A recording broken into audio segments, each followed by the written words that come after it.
Hey, Temuera, how are you? Very good, my friend. Thank you very much for promoting the movie The Bluff. Very, very Absolutely. I'm a huge dear. fan of yours, so this is a great honor to talk to you.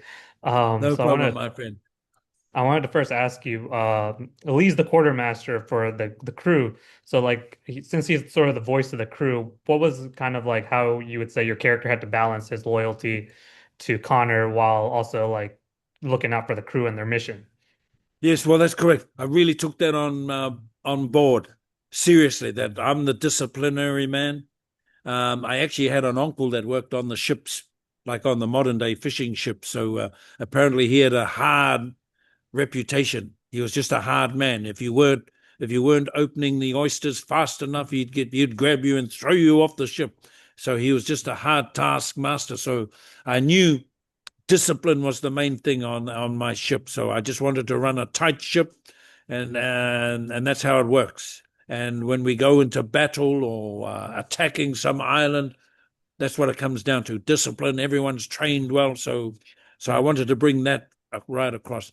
Again, with Karl, I had total respect for being a New Zealander as well, so there was a little bit of real stuff going on there too. Both being from New Zealand, both making our way to Hollywood out of a small country of New Zealand. I was very, very proud of what Karl's achieved in his career, and so that was kind of a natural thing. That was like more of a real life thing. So again, it wasn't until the movie progresses a little bit that I start to see my captain um, going off going off the rails a little bit and going too far there and too far there. So I was wondering what was up with him.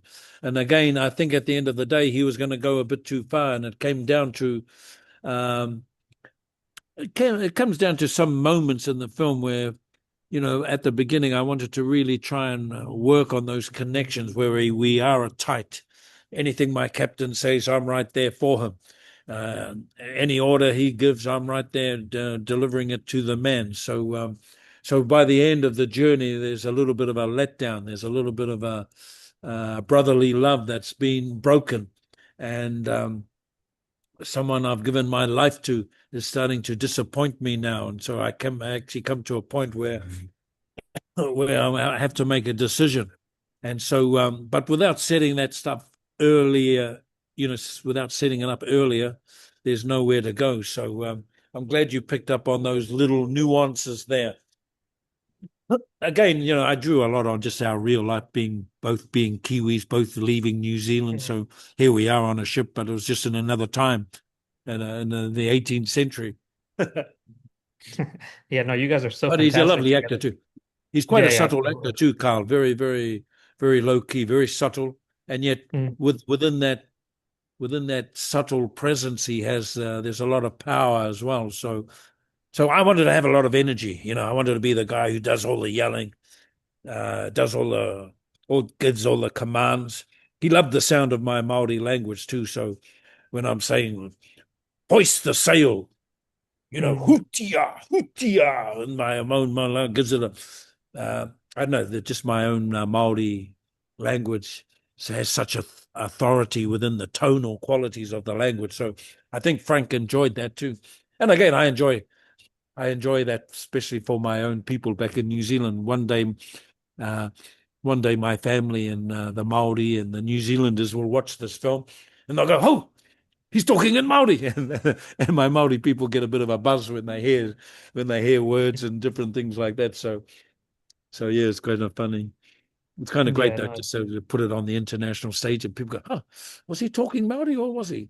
But yeah, I get a bit of a buzz just promoting the language. In a world where sometimes a lot of our indigenous stuff is sort of still hidden under the table. So it's nice to bring it out, bring some more indigenous culture.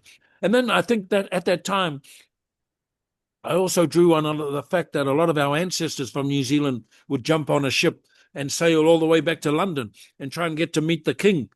The king, what was it? Must have been the fifth or something. Trying to think who was the king back then, but they would try and get to England. They would try and get to the Mauritius. They would try and get to Tahiti.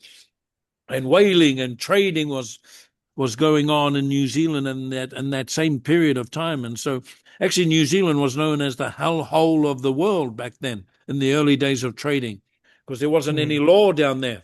we hadn't become part of the New South Wales English regime. The French were trying to overtake us at first. So I used a lot of my imagination to say, hey, just for the believability of my character, hey, a Maori warrior could have ended up on a ship, ended up in Tahiti, ended up on another ship, ended up in the Caribbean, being good at what he does. The Maori were great sailors anyway, Polynesian sailors. We could navigate by the stars. And that's all coming around again, too. We're having a renaissance of all this traversing the ocean. Apparently, we could sail all the way to Hawaii, because when we were in Tahiti, some went to Hawaii, some went to New Zealand, and some went far east to the Rapa Nui. So there's the connection. So I drew a lot on the Polynesian history to show, of course, we had Cook, we had 100 years before him, Abel Tasman came to New Zealand, 1792. Cook came, then whalers, and then traders came, and then the world opened up to us. So, and this is what this whole thing was about. We have an international crew from the four winds of the earth, all joining together on the ship. Now I'm Quartermaster Lee, and we're off on an adventure. The thing with my director too, I just had a great connection with Frank too. So I was just, whatever he said, he was my quartermaster, Frank Flowers. So I just loved working with him. He was like a Yaman. We had a Yaman connection. So it was like a brotherly love. And again, I always respect people like Frank. If they decide to cast me in their film, I treat it as an honor. I treat it as, gee, this guy likes me so much. He wants me in his movie. I'm going to bring something to the table. And, the director guides us through. And we had a lot of fun too. Karl and I would have a lot of fun. Sometimes we're trying to act and trying to outact one another, both being Kiwis. And I was going Yeah. to the door. I'll quickly have a word to Frank. Frank. I think he's got the better of me there. I think he's getting the better of me there, Frank. But we had some nice stuff to do too with the dynamics of the character. Loyal to the end. And then all of a sudden, he's starting to get a little bit crazy by the end of it. So I had to try and bring him in. What are you doing, sir? What are you doing? You've had too much of that stuff. Like some things in life, you got to bring them back to earth. But when you're working with Priyanka Chopra, and his love for his old love, only a woman does that to a man. Only a woman. That's what drives a man. So it shows in this film. There's all those little subplots. There's some history between that relationship. I don't think he ever got over it. It's like you, when you've lost that girlfriend or lost that woman, and you've still got the blues. You've still got the blues, like the song says, still got the blues for you. And I still got the blues for you. It's only a woman that does that. And this is what influences Karl's character. He's starting to go crazy. He remembers the glory days and all that history. So, yeah, I'm looking forward to seeing it because I'm not quite sure what I've done, my brother, but I'm looking forward to seeing it because I'm getting positive reactions as well. No, Mind you're you, they're really good at mostly it. Star Wars fans, so I think they might be just being nice to me. No, you're fantastic. Both of you are great together. And then speaking of stars, since you've played Boba Fett, who's obviously a man who lives by a very strict code, but this Yes, guy you're playing, he's a yes, lawless pirate. Did you find any yes. common ground between the two Yeah, characters, all that or stuff. All that stuff. I tried to bring all that common code stuff into Quartermaster Lee too, just like the yeah, Boba Fett stuff. So, a lot of things comes through the performance. And being Boba Fett and Jango Fett, it was a great experience for me to sort of yeah, to have all that in my repertoire as well as, and sometimes I do catch myself going, "Oh, gee, reminds me of some other character I played a little yeah, while ago." The and good-looking guy with the helmet on his head, who's mm, trying to keep law and order here. And Tatooine, yeah, things are getting a bit carried away now.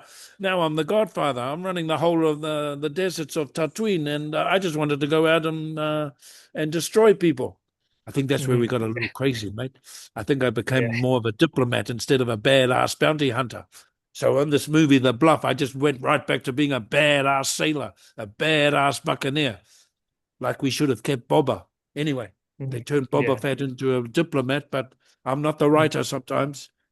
Frank was yeah, also great. Frank Flowers, great director to work with. yeah, And and again, as I said earlier, I just had so much respect for Frank and what they do with their cameras. And I try to come up with the with the vibration, with the vibrational stuff that Karl and I can play with.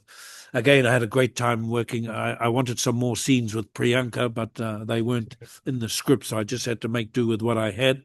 And man, working with Priyanka, and she had a physical role too, and I was very impressed the way she handled the physical side of things. Being a beautiful princess as well, so she can actually get Mm. down and get dirty. When she needs to, and she can fight too. She can move. So I was very impressed with that. I think they captured that. We've got all those kind of that the essence of everything there. So just wonderful, Yeah, absolutely. And I don't wonderful want to to keep be it part too, of. yeah, and I don't want to keep you too long, but I saw that you also got to work with your son on this film. What was Yes, that sort of experience with working with James? yes. Well, this is the first time. He's Yeah. a young man he's just been doing his own thing. And I told him long, long years ago, while he was working in finance in London, I said, go down to the Shakespeare School and learn how to act. You never know. And so Mm. this was the first opportunity I had to work with him. Also, Carl's son also had a little minor role Mm, as the yeah. water bearers as well. So I did make the deal with the director. I said, look, Frank, if my son's not cutting it, we can kill him off anytime you want. So fortunately, he lasted to the end of the film, and it was great for me. It brought a little bit more emotion to my end scenes as well too. I was able to conjure a little bit up, being my own son in there. I loved working with him. I loved having him on set with me. So that's been quite a special. It's a special film for me in those terms. So he's a beautiful boy as well. He's lucky he's got his mother's look. So he's got the bug now. So he's looking for something else. So he's auditioning for a few commercials. And he had a great time too. I Mm. think he loved it as well. He loved the experience too. So yeah. So he really Yeah, enjoyed yeah, just no, I can being around imagine. the It's so around the yeah, it's mechanics a of really cool movie. filmmaking. Yeah. Yeah. Thank you, my brother. But, Thank you but very, thank you very so much. much. I really appreciate your time. Thank you, sir. You have a great day, and thank you